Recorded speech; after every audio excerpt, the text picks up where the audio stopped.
Book the Third, The Track of a Storm. Chapter 3, The Shadow. One of the first considerations which arose in the business mind of Mr. Lorry when business hours came around was this, that he had no right to imperil Tellson's by sheltering the wife of an immigrant prisoner under the bank roof. His own possessions, safety, life, he would have hazarded for Lucy and her child, without a moment's demur. But the great trust he held was not his own, and as to that business charge, he was a strict man of business. First his mind reverted to Defarge, and he thought of finding out the wine shop again, and taking counsel with its master in reference to the safest dwelling place in the distracted state of the city. But the same consideration that suggested him repudiated him. He lived in the most violent quarter, and doubtless was influential there, and deep in its dangerous workings. Noon coming, and the doctor not returning, and every minute's delay tending to compromise Tellson's, Mr. Lorry advised with Lucy. She said that her father had spoken of hiring a lodging for a short term in that quarter, near the banking house.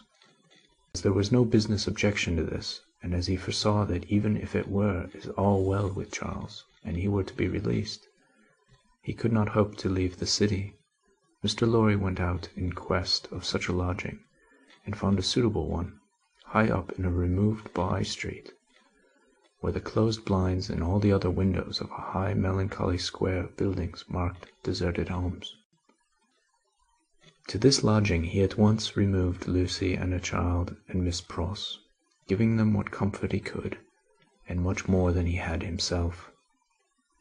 He left Jerry with them, as a figure to fill a doorway that would bear considerable knocking on the head, and retain to his own occupations. A disturbed and doleful mind he brought to bear upon them, and slowly and heavily the day lagged on with him. It wore itself out, and wore him out with it, until the bank closed. He was again alone in his room of the previous night, considering what to do next, when he heard a foot upon the stair. In a few moments a man stood in his presence, who, with a keenly observant look at him, addressed him by his name. "Your servant," said Mr. Lorry. "Do you know me?" He was a strongly made man, with dark curling hair, from 45 to 50 years of age. For answer he repeated without any change of emphasis the words, "Do you know me? I've seen you somewhere, perhaps at my wine shop." Much interested and agitated, Mr. Lorry said, "You come from Dr. Manette?" "Yes, I come from Dr. Manette."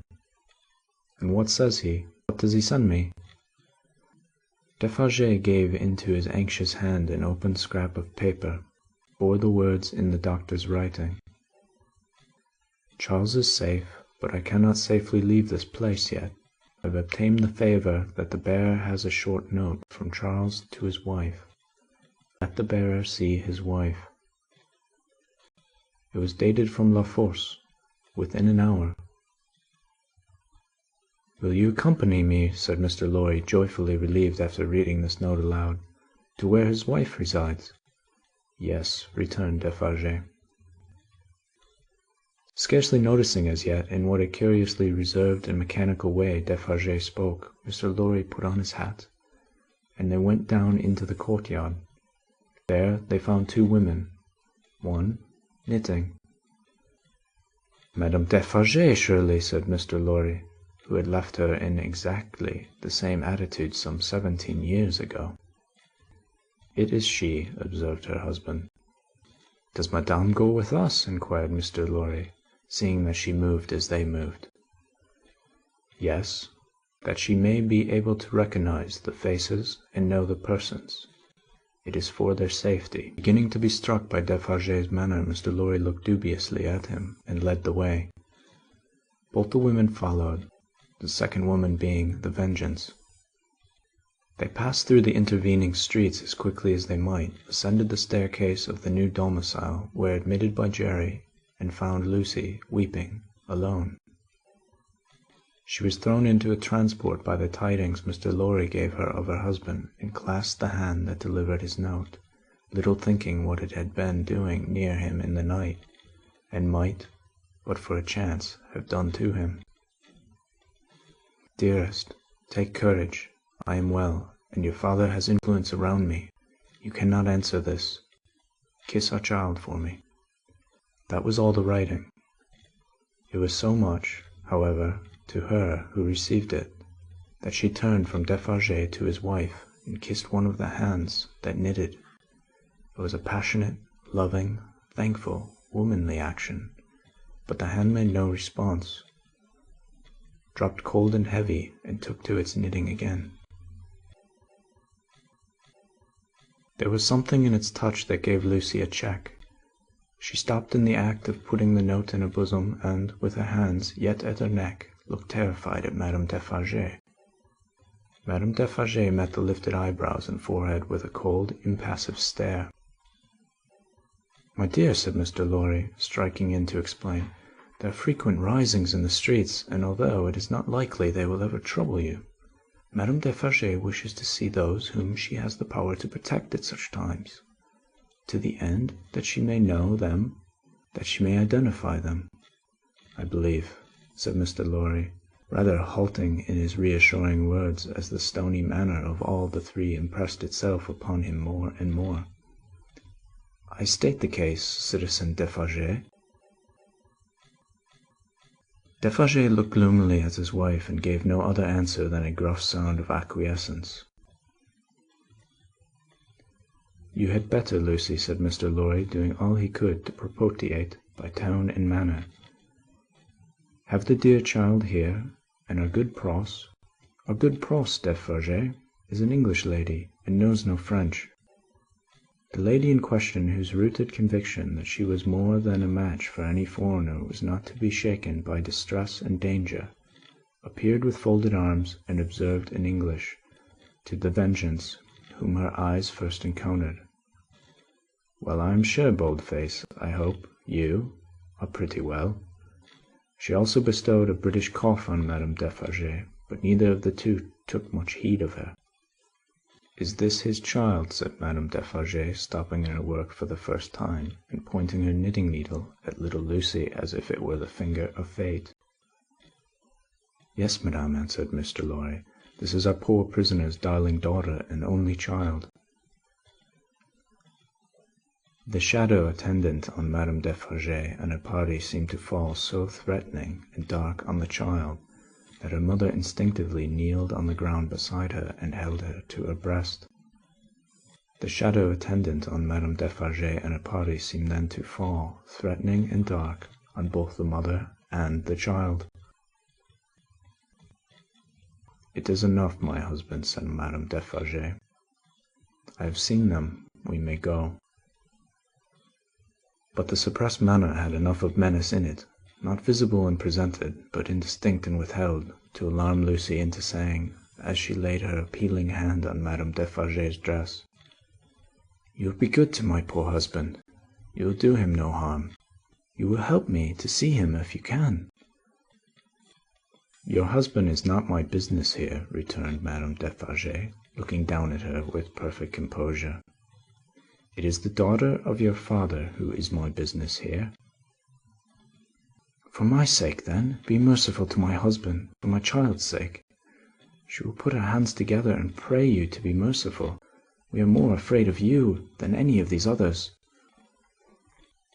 Madame Defarge received it as a compliment, and looked at her husband. Defarge, who had been uneasily biting his thumbnail and looking at her, collected his face into a sterner expression. "What is it that your husband says in that little letter?" asked Madame Defarge, with a lowering smile. "Influence. He says something touching influence."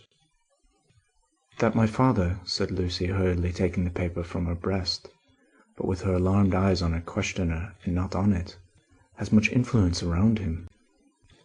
"Surely it will release him," said Madame Defarge. "Let it do so."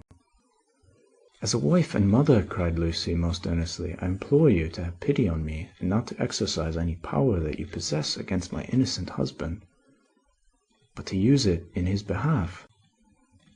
O sister woman, think of me as a wife and mother.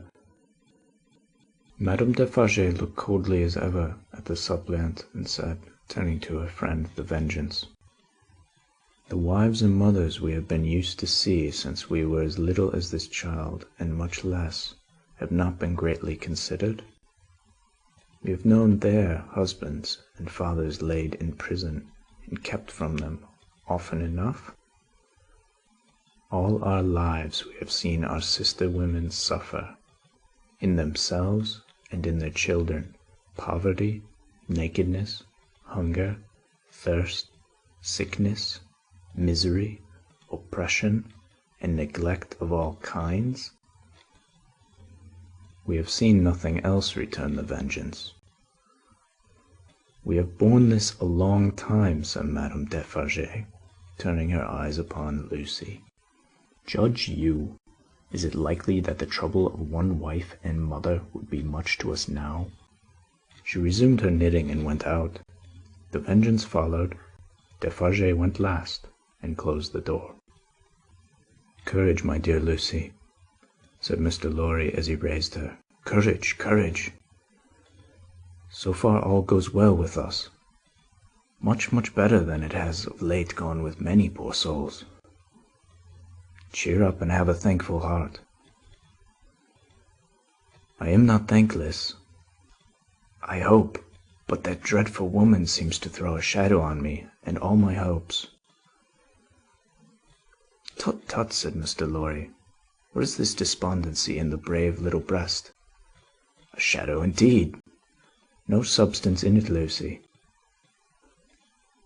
But the shadow of the manner of these Defarges was dark upon himself. For all that, and in his secret mind, it troubled him greatly.